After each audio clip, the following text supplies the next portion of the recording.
Welcome back to Fast Money. Time for an earnings alert on Levi. Let's get straight to Seema Mody at headquarters with the details. Hey, Seema. Hey, Melissa. A volatile session for shares of Levi after hours. Here are some of the takeaways from its earnings report.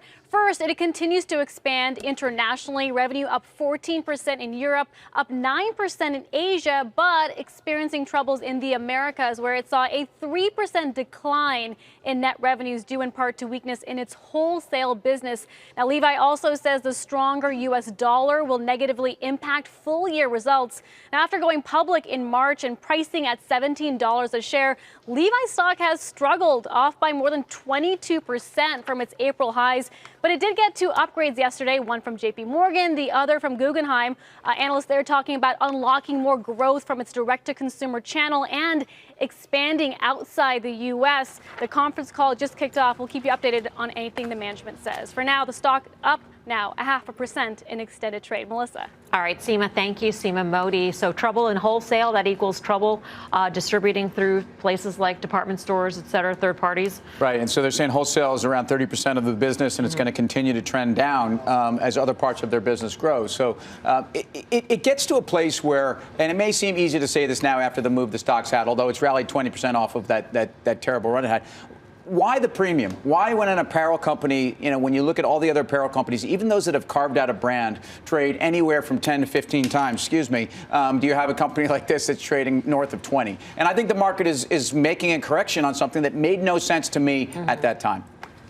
Fair. But I have it closer to 18, but I understand what you're saying, valuation in terms of forward multiple. But then you look at it and say, wait a second. Operating margins 12.2%. Street was, I think, 11.5%. Inventories, which are important, are flat year over year. Sales growth 3.8%.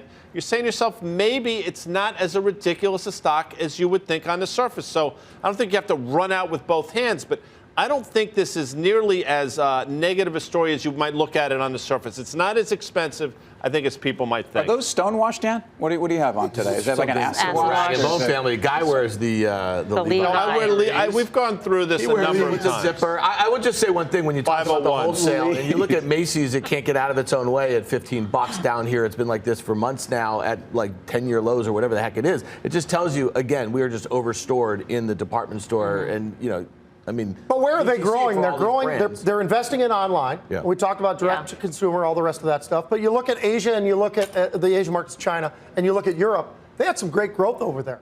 So where are they growing and where are they losing a little bit? They're losing in their biggest area. That's almost to be expected, I would think, because of the fact that they're pulling away from all the TJ Maxx and everybody else. They're trying to pull away from that, and they're trying to get themselves to better margins and everything. So if you focus on where are they growing, I actually find it pretty impressive. So These guys, Levi. well, they're up 14% in China, right? I think 9% in Europe or something like that. So there are some growth areas that I think are pretty impressive. And we all know they're moving more and more into the women's category. It's like Lulu going into the men's category. It's something they need to expand, and they're doing it. Right. By the way, can we just, if the folks at home want to send us gifts, which happens from time to time, 501 Jeans 3432. You're soliciting pants? Well, that's interesting. That's a 30. That's kind of a stubby set of legs. This is a cut off George. 34-32. You're a tall guy. He has small short legs. He's a big torso. I don't think it's a 32. I think it's a 30. It's weird. You know what? If I could get them, they don't even make 30. 34-30. Maybe the folks at Levi's, who they watch this show, by the way. We're not going to be able to get through the door of the studio tomorrow. There's going to be boxes and boxes of 34 by 32s in like. They'll be too long for Guy.